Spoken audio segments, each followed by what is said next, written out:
So today, we're going to use ChatGPT to make a metal Christmas song. Look, the arrival of strong artificial intelligence has been inevitable for decades. On my channel, we typically delve into the world of metal songs, exploring their histories, dissecting how they're arranged, covering them, and sharing my thoughts. However, this holiday season, I wanted to mix things up a little bit. AI technology is all around us, and its application and possibility are virtually limitless at this point. I've always been fascinated by Christmas songs and the stories behind them, so for a change, I wanted to look at the rich history behind Christmas music, and then see if ChatGPT could assist me in creating my own unique metal Christmas song. So grab a cup of hot cocoa, cozy up by the fireplace, and let's take a journey through the Yuletide season. Happy holidays.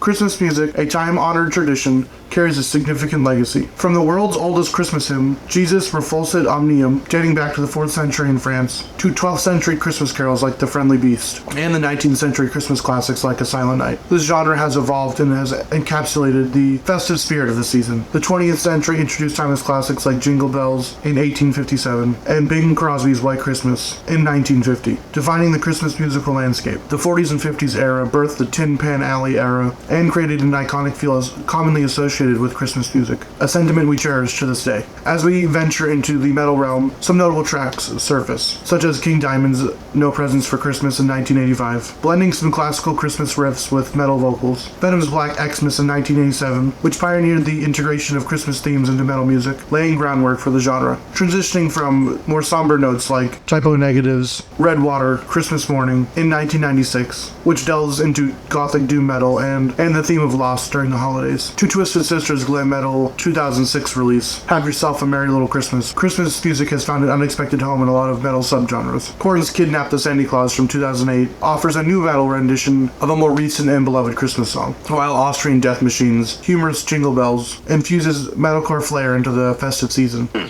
Oh, these cookies! I gotta get the recipe from Les. Put that cookie down! Now! August Burns Red's instrumental mastery in Carol of the Bells in 2012 solidifies their position as kings of metal Christmas, seamlessly blending holiday classics with metalcore elements. From the cherished traditions of Christmas melodies to the unexpected fusion with metal music, these songs spanning centuries and genres create a unique musical tapestry that continues to captivate hearts during the holiday season. Now let's dive into trying to create our own Christmas metal anthem. Merry Christmas, motherfucker. Now that we talked about this illustrious list of Christmas staples, I want to put my hat in the ring by creating a metal Christmas song using ChatGPT. So when thinking about arrangement for the song, I think it needs a few crucial details to make it feel like a Christmas song. First and foremost, we need sleigh bells, because it's a Christmas music essential. Then I want to include other orchestral elements because a lot of brass instruments and organs are great for creating Christmas music. Because it's going to be a metal song, I think I want to do a thrash metal Christmas song, so I'm going to put it in E flat standard. To capture the Christmas spirit, I initially found a chord, the D minor 7 flat 5 chord, which a quick internet search showed that it might be the most Christmas sounding chord. So this led me to an interesting video from Adam Neely. Adam Neely kind of debunks this chord as not being either Christmassy or not Christmassy. It's just more that it was a quick article that they made to try and get some clicks. It's not this chord specifically, but the modal changes and the Tin Pan Alley feeling of the songs from the 40s and 50s that give it that Christmassy feeling. The switches between major and minor chords in the middle of the song. Inspired by this, I've decided I want to use the D minor 7 flat 5 chord because it is a minor chord, and I want to use major chords with that minor chord to try and give it that Tin Pan Alley songwriting feel. And then based off this video by Liam Taylor, I want to try out a chord progression for the chorus consisting of a 1 chord, a 1 major or dominant 7 chord, a 4 chord, and a diminished 2nd chord. And this is where I want to put in the D minor 7 flat 5. So for the key of the song, to incorporate the modal changes, I'm thinking about using C major and C melodic minor because those two will work well together, and I can include the D minor 7 flat 5 chord within that progression. To enhance the festive vibe, I'm thinking about using a waltzy feel for the song, borrowing from classic 19th century Christmas music, compositions like Tchaikovsky's Nutcracker and Carol of the Bells were all in this 3/4 waltzy feel. This blend of the 19th century waltzy feel and the Tin Pan Alley songwriting of the 40s and 50s, I feel like will create an interesting and unique song. Now we need to take these elements and turn them into a metal song. This is where I want to use the E-flat standard tuning. I'm envisioning something like a Christmassy Fade to Black, Welcome Home Sanitarium, or One. Something starting with clean guitars and gradually building up the song into a crescendo, and then going back to the intro at the end. I feel like this song structure will really blend well to a good Christmas song, and then give it that metal feel in the middle, and then go back into that Christmassy type of feel at the end. So with all these ingredients in mind, let's try to make a metal Christmas song. Now this is where ChatGPT takes center stage. If you've never used it before, you can ask it a myriad of questions and it will come up with answers to those questions. It can also make creative things as well. Like it can do code, it can write you a story. I know people use it to write YouTube videos and use it to write TikToks, and you can also use it to create music. I want to utilize it to break down the specific sections of the song and have it give me each section individually. So like for the intro, I asked it to break down the intro to Fade to Black and how it was played and what musical elements went into it. And then I want to take that description, feed it back into it with all the Christmas stuff that I want to put into it, and have it spit out a guitar tab. I'm leaving it up to ChatGPT to make all the guitar parts. It can make all the bass parts. I'm going to have it make up the drum sections for me, choose where to put the sleigh bells, choose what orchestral instruments to put in it, choose what the arrangements are for those instruments, and I think it's going to make a really cool and interesting project. I already have the description for the intro that I want, so I'm going to put that into ChatGPT, take out my guitar, and I'm going to have it just make 4 bars, so just one 4-bar section, and I think I'll do that 4 different times to see what the intros sound like and see what we got working with. So today I want to use my Jackson because it's already an E-flat standard. So we got ChatGPT to spit us out an intro. I'm gonna try and play it here. I have it on my phone, and we'll see what it sounds like. Okay, I think that's kind of cool.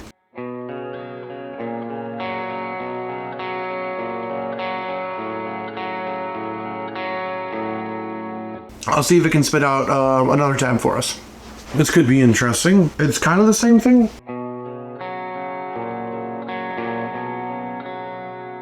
I think I definitely like the first one. Oh, you know what? Actually, I'm just gonna, since I'm making it with ChatGPT, I don't think it's cheating for me to try and add what I think it should put in there, because it's already given me this part already. I'm just gonna try and switch it up a little bit. So I'm thinking,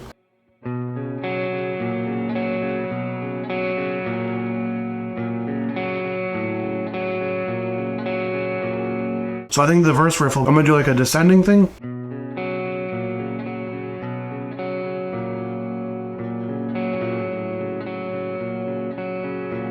And then I want to go into a chorus with some power chords using that chord progression I found from Liam Taylor. So it looks like we have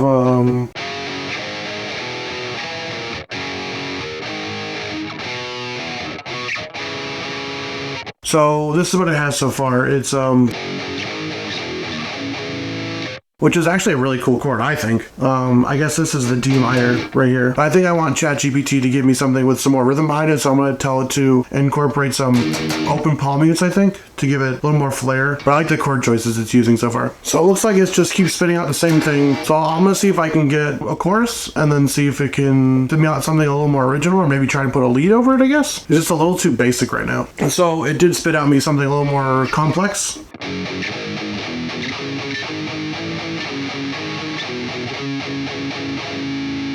I think I like that. And now it's time for a bridge section, and not sure how this is gonna go, honestly, because it's having a hard time trying to make anything complex, but who knows, we'll see. Okay, so it kind of has a section that I do like.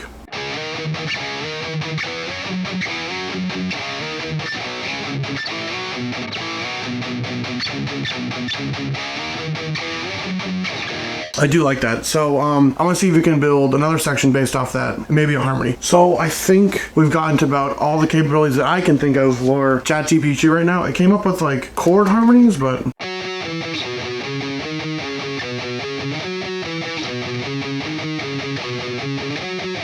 I'll see what I can do and mess around with the song a little bit. Okay, so we're back for day number 2. I had to sit with the track for a little bit and kind of think out the guitar parts that I wanted because ChatGPT was giving me some good suggestions, but it wasn't exactly what I was hoping for. I think it gave me a really good intro part, and it really took the suggestions of having arpeggiated chords, but beyond that, it was having a hard time giving me anything other than just strumming power chords. So here's some of the riffs that I came up with to try and fill out the song a little bit. So I came up with like a nice little intro piece based off of what ChatGPT was giving me.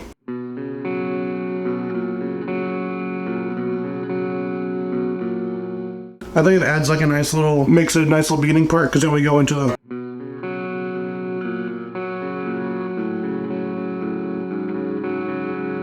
Then I add like a little tail end.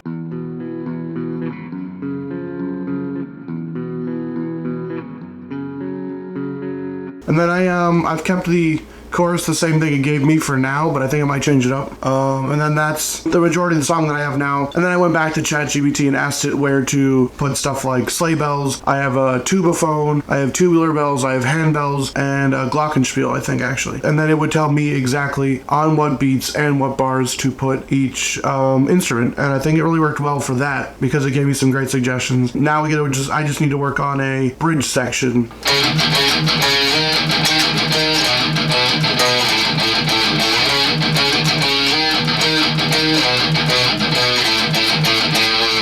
So I'm just playing off the chords it's giving me. I think I have enough stuff now. I'm gonna see what I like, see what I don't like, and make a bridge riff. Let's talk about the journey of trying to create this metal Christmas song. Starting with some positives, I had a blast trying to make the song. I feel that ChatGPT really nailed the first half that I was going for. The waltz feel and the open chord arpeggio, I really love a lot, and it offered a solid foundation for me to build upon. It also came in handy for helping me craft some more of the tricky sections, like adding sleigh bells where I needed them, or the tubular bells, or the tubaphone. The gradual introduction of each element added a really nice touch, I felt, to the song. Plus, I felt the drum parts for the beginning section of the song were perfect, and I didn't need to make any additions to them. Now onto some of the hurdles that I had creating the song. I think I set my expectations a little too high for what ChatGPT could actually do. While it nailed the intro riff with the description I gave it, it had a really hard time trying to create really good, solid metal riffs. They came out looking more like punk riffs with a lot of power chords. Despite some various attempts, it was just stuck on power chords, but it did give me enough material that I could finish the ending of the song with some of the note choices they chose. And something I didn't realize when creating the song, ChatGPT, even though I told it was going to be an E flat standard, wrote the whole track in E standard. And this messed it up because no matter how many times I tried to adjust it, because I wanted the song in C major and C melodic minor, it ended up in A major instead. So the song's in A major and A natural minor. The metal drum parts were also just not what I was looking for. It did not understand how to make really good metal drum parts, even though I gave it some drummers to maybe work descriptions off of. It just had a hard time making drum parts. Despite all the bumps, I really loved this experiment. ChatGPT, even with its limitations, played a crucial role in creating the song. Even if it did not make every musical decision, it was an invaluable tool for musical creation. And I want to try again in the future if you guys do like this video. It's in a comfortable place now, but I felt like there might be something missing from the song. It nudged me into a key I hadn't really worked with before, so that was fun to work with, but I still felt like it's missing something really great. But I wanted to keep it as is, because this was a challenge I set for myself of creating a song with ChatGPT. Alright, here's a song that ChatGPT helped me create. It came up with the name Echoes of the Winter Season.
So if you were a fan of this video, this is my recent video on the Master Puppets guitar tone that I recreated using the Fluff 2C+. If you like Metallica, you'll enjoy it, and if you like the world of guitar tones, you'll enjoy this video. Please don't forget to like and subscribe if you like this video. Please tell me how you felt about the song down below. Peace.